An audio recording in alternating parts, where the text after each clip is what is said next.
السلام عليكم ورحمة الله وبركاته دمان دادك كحيران أفلح أونلاين وأنا دي السلام يا وأنا أو أحمد عبدي أو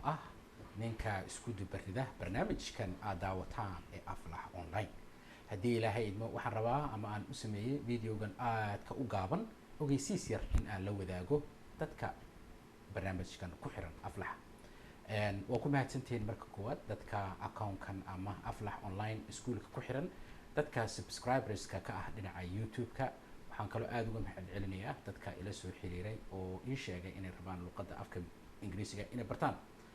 waa ka xumahay badideed emailadeena waxaa laga yaabaa inaan ka jawaabin hase ahaatee waxaan rabaa inaan idiin sheego in aan waqti fara badan haddii ilaahay idmo aan gelin doono barnaamijkan aflax online oo aan aad idinkala shaqayn doono sida aad u baran lahayn luqadda afka ingiriisiga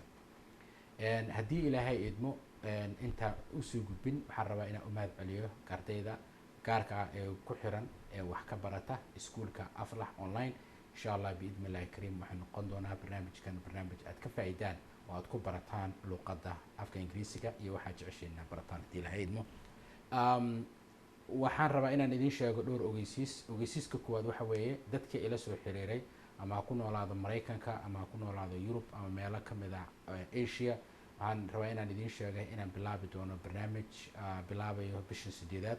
kowdeeda haddii ilaahay idmo barnaamijka wuxuu socon doonaa 3 bilood insha allah 3dii biloodba marba waxaan bilaabi doonaa buug cusub qof alaale iyo qofka danaynaya inuu luqadda barto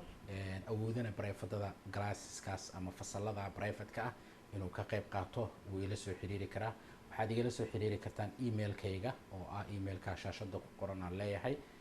haddii ilaahay idmo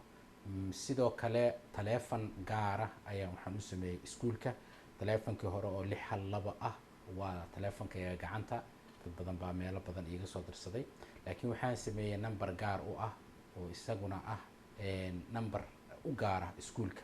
marka numberkaas waxaa weeye numberka shaashada ku qoran haddii ilaahay idmo numberka wuxuu gaar u yahay iskuulka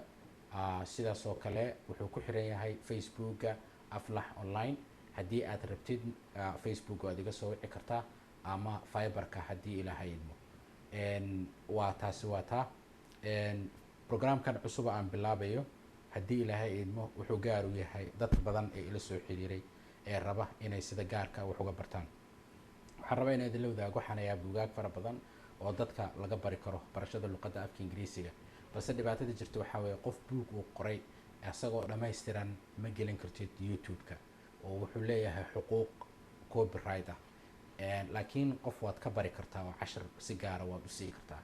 mararka qaarkood marka waa ogahay dad badan oo youtube-kayga la socda inay rabaan inay casharo badan ay ka bartaan youtube-ka oo isla socda ama istaxano ah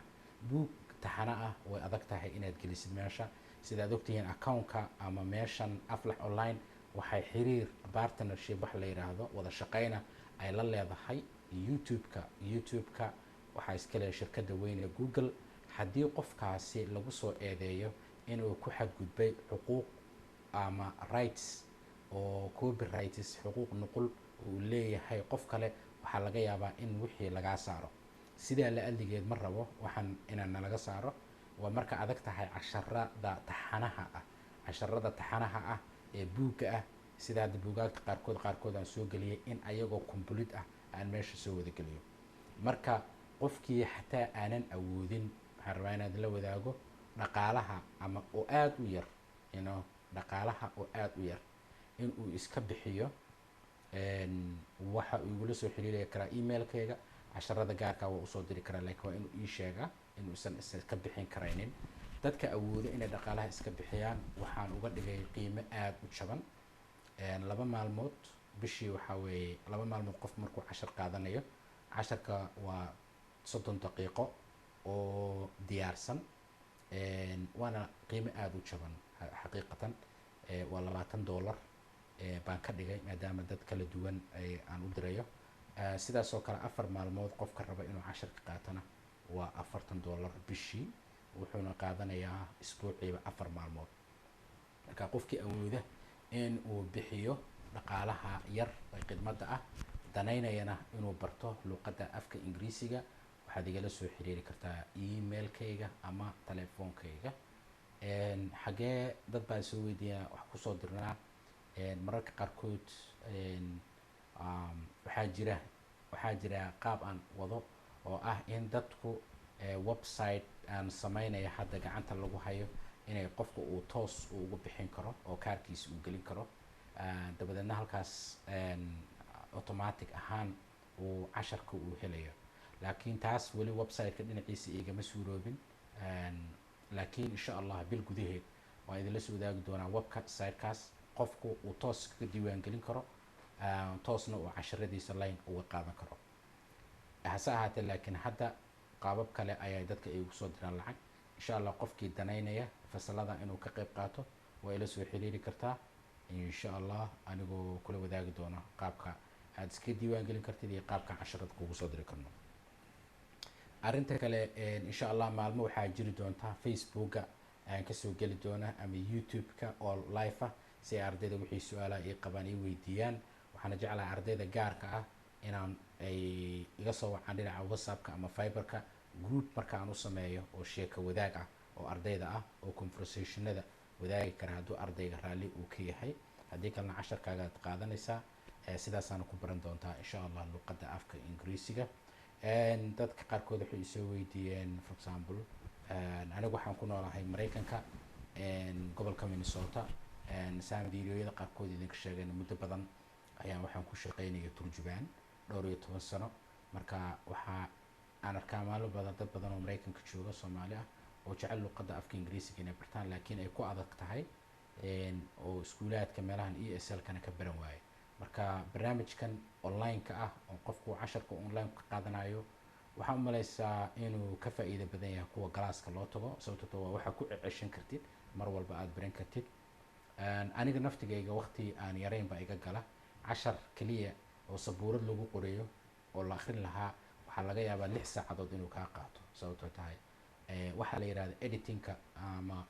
video editingka uu ka waqti badan yahay aad iyo aad, iyo codaynta anoo isticmaala qalab fara badan oo quality leh oo kala duwan. marka insha allah bismillaahi kariim dadka raba inay aflax online wax ka bartaan waad ila soo xiriiri kartaan emailkayga iyo telefoonkaas. kalaasyada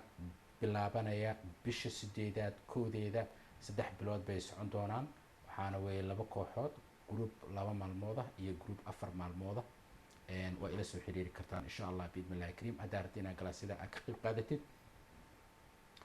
dadka uu Skype-ka raba inay ku bartaan waxaan arkay dad badan oo Skype-ka aan cashar uga bilaabay, laakiin waqtigii uu asaga qabsaday ay ku adkaatay maalin walba inuu soo fariistay Skype. marka haddii aad awoodid Skype-ka inaad waqtiga aad ku ballanno aad soo fariisanaysid waan kugu dhigi karaa cashar, laakiin haddaad oo waqti aniga ma rabo inuu iga lumo aan ku sugayo. haddii laakiin aad og tahay inaad Skype-ka aad ka baran kartid oo waqti go-aan aad soo fariisan kartid ahlan wasahlan, ayadana waa ila soo xiriiri kartaa. laakiin Skype-ka waxaan rabaa inuu qofka uu commitment uu sameeyo oo waqtiga uu ballan qaado uu imanayo, haddii kale way ugu adag tahay in aniga naftigayga waqtiga aan ku bixiyo meesha. marka aad ba u mahadsantihiin dadka ila soo xiriiray, dadka ku xiran, dadka raba inay bartaan luqadda afka ingiriisiga. mar labaad waa Axmed Cabdi oo idin salaamaya haddii Ilaahay idmo. asalaamu calaykum waraxmatullaahi wabarakaatu.